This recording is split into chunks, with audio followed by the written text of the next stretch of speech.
Não por ordem de importância, mas o primeiro problema é nepotismo. Isso é nepotismo tal. Mas o segundo, que o Itamaraty tem excelentes quadros, que são diplomatas que têm uma longa carreira, que começa sempre lá embaixo, nos piores lugares, nas piores embaixadas, consulados, até poder um dia chegar a chefiar uma embaixada como a dos Estados Unidos. Lembrar que teve Joaquim Nabuco como embaixador do Brasil nos Estados Unidos. Agora vai ter um rapaz que não consegue identificar os continentes no planisfério. Por outro lado... Mas sabe fazer hambúrguer. Sabe fazer hambúrguer. Ele não vai Os morrer. outros não sabiam. O Joaquim Nabuco sabia? Tem toda a razão, tem toda a razão. Então, e que apresenta como credencial que ele fez intercâmbio e sabe fritar hambúrguer. É inacreditável. Nós nunca chegamos num nível tão baixo na diplomacia brasileira, tendo um sujeito como Ernesto Araújo, como ministro das Relações Exteriores, que lembra o Beato Salu do Roque Santeiro, né, da novela Roque Santeiro, os mais antigos, que os mais novos que não sabem, coloca no Google aí, Beato Salu, Roque Santeiro. Ele lembra o Beato Salu, é de uma incapacidade absoluta. Ernesto Araújo nunca chefiou uma embaixada, desconhece os grandes problemas nacionais e está a serviço dos Estados Unidos no governo brasileiro. Ele bate continência para a bandeira das 13 listas, mas não para a bandeira verde e amarela. E também colocado no ministério pelo Jim Jones da Virgínia, o porno filósofo, que é um outro traidor da pátria. Então nós temos... E quando eu vi a designação... Como é que é porno filósofo? Porno filósofo. É porque ele só fala palavrões, xingamentos... Ele gosta, inclusive, de me elogiar sistematicamente. A minha mãe é uma pessoa muito educada, sabe? Um sujeito fino que o presidente da República chama de guru. Que parou na primeira série do ginásio, que seria correspondente hoje à quinta série do ensino fundamental, se proclama professor e filósofo. Bem, e que designou o ministro das Relações Redivivo Exteriores. Homem da Virgínia. Lembra dessa série? Lembro, Homem da Virgínia.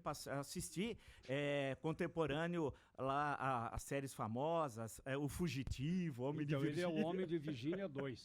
É verdade. Agora, eu acho que é desagradável isso. A diplomacia, olha, que nós tivemos... o Barão do Rio Branco, nessa hora, que chefiou a diplomacia brasileira nas presidências Rodrigues Alves, Afonso Pena, Nilo Peçanha e Hermes da Fonseca, ele morre em 1912, o Barão do Rio Branco. Nessa hora, ele deve estar se virando. As fronteiras do Brasil têm essa configuração graças ao Barão do Rio Branco, alguém que estudou, que conhecia profundamente a história do Brasil. Então não é possível ter à frente do Itamaraty o Ernesto Araújo e, pior, agora lá em Washington, ter numa embaixada hiper importante um sujeito que mal sabe escrever o nome, mal sabe, que é deputado por São Paulo, e volto a colocar o desafio. Eu desafio Eduardo Bolsonaro a dizer onde mora em São Paulo. Ou seja, aonde ele mora com a mulher? Ele casou aonde? No Rio de Janeiro. A mulher de onde era? Do Rio Grande do Sul. Eu queria saber onde ele mora em São Paulo. Se ele está fraudando o domicílio eleitoral, porque a lei eleitoral brasileira, desde a década de 60...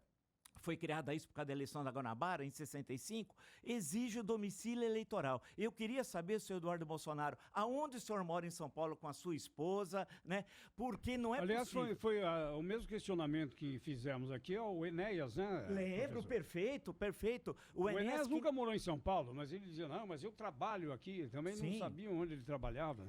E tinha um cidadão que foi eleito nessa época, o Enéas, que com 400 votos, porque o Enéas teve um sucesso eleitoral fabuloso, que não morava também em São Paulo, do antigo Prona, que não existe mais. Mas eu pergunto ao Eduardo Bolsonaro se ele está fraudando a lei, porque eu sei que ele não gosta de lei, de Constituição, etc. Eu queria saber aonde ele mora em São Paulo. Se ele me provar que ele mora com a esposa em São Paulo, eu atravesso o Rio Tietê a nado.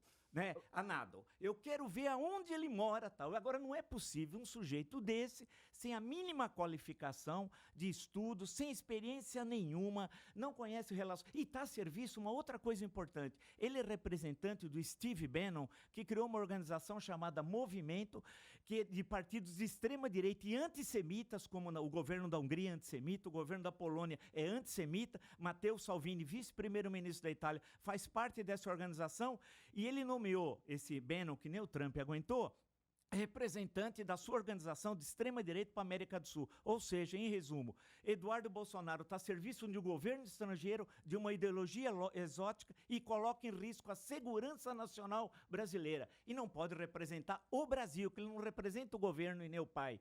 O embaixador em qualquer país do mundo representa a República Federativa do Brasil. É isso que precisa ficar claro. É de Estado, né, é de Estado, Vila? Não é de governo. Não é de governo. Quer dizer, é intolerável. Intolerável. E volta a dizer aqui, estou dizendo aqui na Rádio Bandeirantes, eu quero saber aonde em São Paulo ele mora, o Eduardo Bolsonaro. Porque se ele não mora aqui, ele fraudou os eleitores, 1.600.000, creio, né, que votou nele. Ele enganou os eleitores, enganou a lei, tem de ser cassado. Cassado, processado por, no mínimo, falsidade ideológica e colocá-lo na cadeia, não em Washington.